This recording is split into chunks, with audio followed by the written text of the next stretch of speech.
میں یہ بھی جانتا ہوں کہ تم جھوٹ بولنے سے نفرت کرتے ہو، لیکن مرد کی جرأت اور صداقت کا پتہ اکھاڑے میں چلتا ہے۔ آؤ میرے مقابلے میں، اکھاڑے میں اترو۔ اگر مجھے گرا لو تو میں تمہیں اللہ کا بھیجا ہوا نبی مان لوں گا، اللہ کی قسم تمہارا مذہب قبول کر لوں گا۔ لیکن یہ ایک بھتیجے اور چچا کی کشتی نہیں ہوگی۔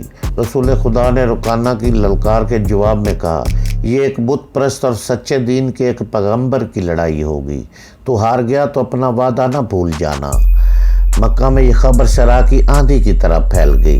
رکانہ پلوان اور محمد کی کشتی ہوگی۔ جو ہارے جائے گا وہ جیتنے والے کا مذہب قبول کر لے گا۔ قریش کا بچہ بچہ مرد و زن اور یہودی ہجوم کر کے آ گئے۔ مسلمانوں کی تعداد بہت تھوڑی تھی۔ وہ تلواروں اور برچھیوں سے مسلح ہو کر آئے، کیونکہ انہیں خطرہ محسوس ہو رہا تھا کہ قریش کشتی کو بہانہ بنا کر رسول خدا کو قتل کر دیں گے۔ عرب کا سب سے زیادہ طاقتور اور وحشی پہلوان رکانہ بن عبد یزید رسول کریم کے مقابلے میں اترا۔ اس نے رسول اللہ پر تنزیہ نگاہ ڈالی اور آپ پر بھپتی کسی۔ آپ مکمل خاموشی اور اطمینان سے رکانہ کی آنکھوں میں آنکھیں ڈال کر دیکھتے رہے۔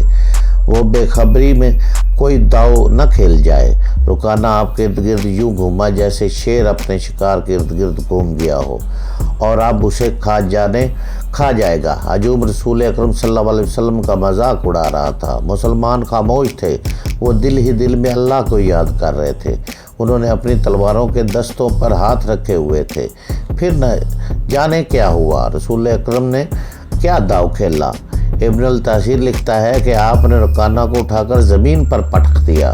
رکانہ زخمی شیر کی طرح اٹھا اور گرا کر آپ پر حملہ آور ہوا۔ آپ نے پھر وہی داؤ کھیلا اور اسے پٹک دیا۔ وہ اٹھا تو آپ نے اسے تیسری بار پٹکا۔ باری بار کم چیز 3 بار پٹکا گیا تو کشتی جاری رکھنے کے قابل نہ رہا۔ رکانہ سر جھکا کر اکھاڑے سے نکل گیا۔ ہجوم پر سناٹا طاری ہو گیا۔ اب مسلمان ننگی تلواریں اور برچھیاں ہوا میں لہرا اور اچھال کر نعرے لگا رہے تھے۔ رکانہ نعرے لگا رہے تھے، چچا رکانہ، رسول اللہ نے للکار کر کہا، اپنا وعدہ پورا کر اور یہی اعلان کر کہ آج سے تو مسلمان ہے۔ رکانہ نے قبول اسلام سے صاف انکار کر دیا۔ یہ طاقت جسمانی نہیں تھی۔ خالد نے نخلستان میں لیٹے لیٹے اپنے آپ سے کہا، رکانہ کا یوں 3 بار پٹکنا تو دور کی بات ہے، اسے کوئی پچھاڑ بھی نہیں سکا تھا۔ رسول اکرم صلی اللہ علیہ وسلم کا تصور خالد کے ذہن میں نکھر آیا۔ وہ آپ کو اچھی طرح جانتا تھا، لیکن اب وہ محسوس کر رہا تھا جیسے وہ محمد کوئی اور تھے جنہیں وہ بچپن سے جانتا تھا۔ اس کے بعد آپ نے جو روپ اختیار کیا تھا، اس میں خالد آپ کو نہیں پہچانتا تھا۔ نبوت کے دعوے کے بعد خالد کی آپ کے ساتھ بول چال بند ہو گئی تھی۔ وہ آپ کے ساتھ 2 ہاتھ کرنا چاہتا تھا، لیکن وہ رکانہ کی طرح پلوان نہیں تھا۔ وہ میدان جنگ میں لڑنے والا اور لڑنے والوں کی قیادت کرنے والا جنگجو تھا، لیکن اس وقت مسلمان فوج کی صورت میں لڑنے کے قابل نہیں تھے۔ جب مسلمان فوج کی صورت میں لڑنے کے قابل ہوتے اور قریش کے ساتھ ان کا پہلا معرکہ ہوا، اس وقت خالد کے لیے ایسے حالات پیدا ہو گئے تھے کہ وہ اس معرکے میں شامل نہیں ہو سکا تھا۔ اسے بہت افسوس تھا۔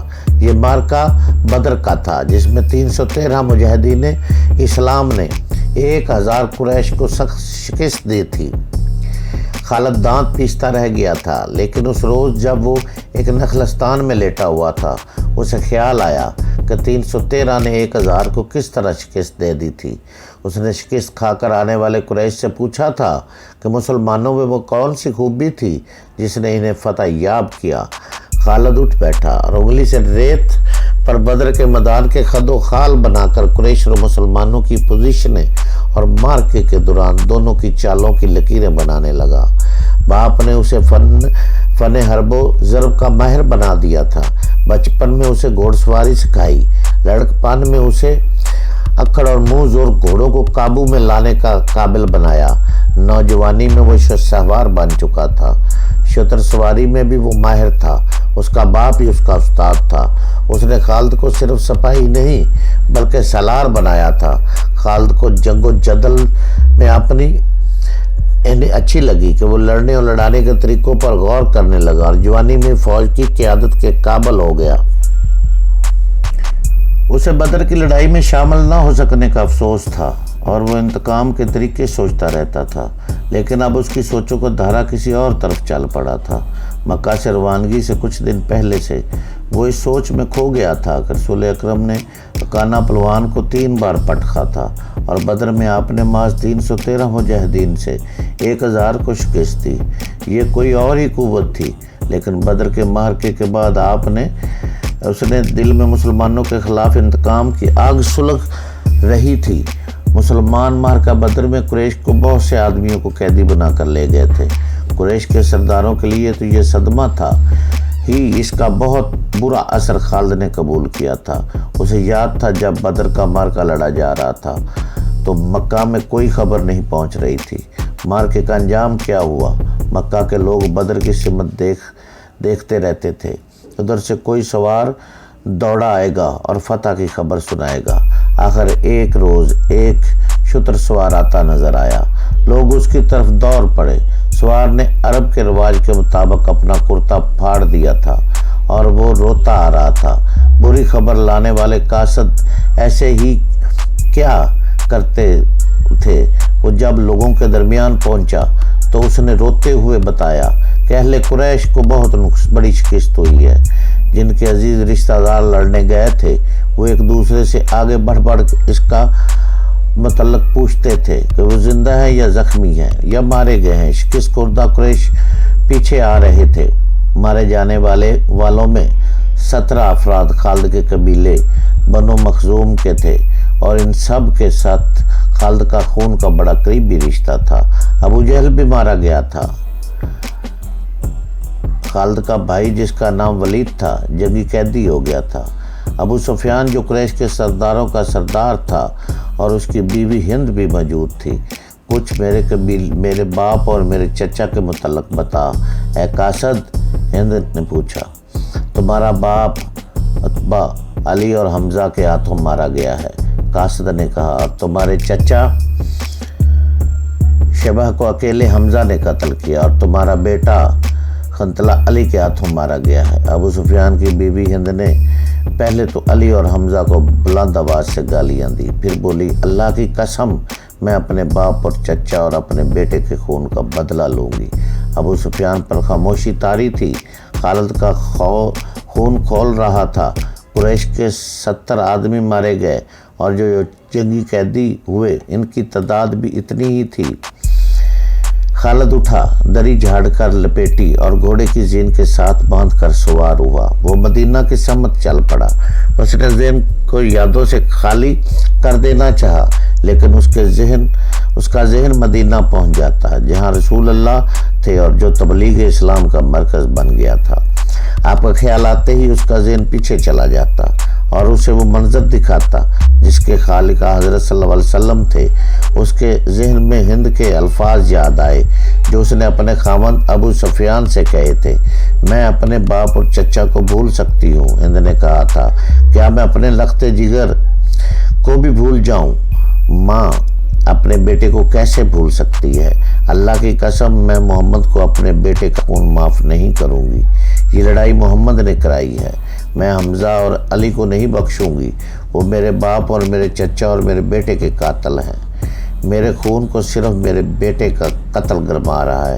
ابو سفیان نے کہا تھا، مجھ پر اپنے بیٹے کے خون کا انتقام فرض ہو گیا ہے، میں سب سے پہلے یہ کام کروں گا۔ محمد کے خلاف زبردست فوج تیار کر کے اسے آئندہ لڑنے کے قابل نہیں چھوڑوں گا۔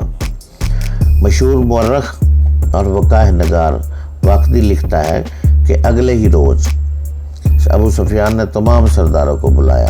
ان میں زیادہ تعداد ان سرداروں کی تھی جو کسی نہ کسی وجہ سے جنگ بدر میں شریک نہیں ہو سکے تھے۔ ان میں سے ہر ایک کا کوئی نہ کوئی عزیز اور اس جنگ میں مارا گیا تھا۔ سب انتقام کا ارادہ لے کر اکٹھے ہوئے۔ کیا مجھے زیادہ باتیں کرنے کی ضرورت ہے؟ ابو سفیان نے کہا، میرا اپنا جوان بیٹا مارا گیا، اگر میں انتقام نہیں لیتا تو مجھے جینے کا کوئی حق نہیں۔